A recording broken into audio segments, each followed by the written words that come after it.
Good morning दोस्तों। देखिए ये बहुत ही इंपॉर्टेंट क्वेश्चन है, इसको हम समझते हैं। If P is directly proportional to Q and inversely proportional to R, find the equation connecting P, Q and R। ठीक है, यानी कि हमें क्वेश्चन में क्या क्या दिया हुआ है।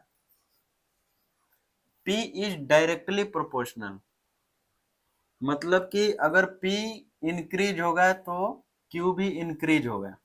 मतलब P को बढ़ाएंगे तो Q भी बढ़ेगा। ठीक है, यही डायरेक्टली प्रोपोर्शनल होता है। ठीक है, डी आई डायरेक्टली प्रोपोर्शनल। ठीक है, डायरेक्टली प्रोपोर्शनल मतलब P को इंक्रीज करेंगे तो Q भी इंक्रीज होगा। तो इसको हम ऐसे लिख सकते हैं, डायरेक्टली प्रोपोर्शनल का ये साइन है। सेम टू सेम क्या कह रहा है, P is directly proportional to Q and inversely proportional to R। तो P ही जो P है इनवर्सली प्रोपोर्शनल, तो इनवर्सली प्रोपोर्शनल टू R है, तो यानी कि 1/R। ठीक है, इनवर्स है यानी कि 1/R, यानी कि इसको बढ़ाएंगे तो ये घटेगा या तो इसको बढ़ाएंगे तो ये घटेगा। ठीक है, एक दूसरे का उल्टा है, तो ये इनवर्सली हो गया,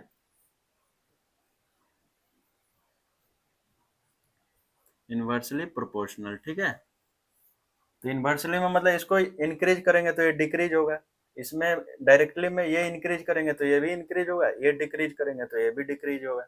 वही चीज है, तो इस दोनों को हम ऐसे लिख सकते हैं। अब दोनों को कंबाइन करके अगर हमें लिखना पड़ेगा तो इसको हम ऐसे लिख सकते हैं, Q इंटू 1/R। यानी कि इसको और लिखे तो क्या लिख सकते हैं, P is directly proportional to Q/R। ठीक है, अब देखिए इस प्रोपोर्शनल को हटाने के लिए हम एक कांस्टेंट टर्म लाएंगे, तब ये इक्वल हो जाएगा। सॉरी, एक कांस्टेंट टर्म आता है तब ये मेरा इक्वल में आ जाएगा। इस साइन को हटाने के लिए, इक्वल में करने के लिए एक मेरा कांस्टेंट टर्म आता है k। कोई भी टर्म होगा तो हम यहाँ पे k लिए, k इंटू Q/R। ठीक है, अब ये कह रहा है कि यहाँ पे मेरा ऐसा इक्वेशन लाइए जिसमें P Q R तीनों हो। तो यहाँ पे Q R है, तो P Q R हमें लाना है, यानी कि हम डायरेक्ट K इक्वल टू निकाल देते हैं। तो K इक्वल टू अगर निकालेंगे तो ये इधर मल्टीप्लाई होगा, यानी कि PR/Q। ठीक है, ये मेरा तीनों में रिलेशन आ गया।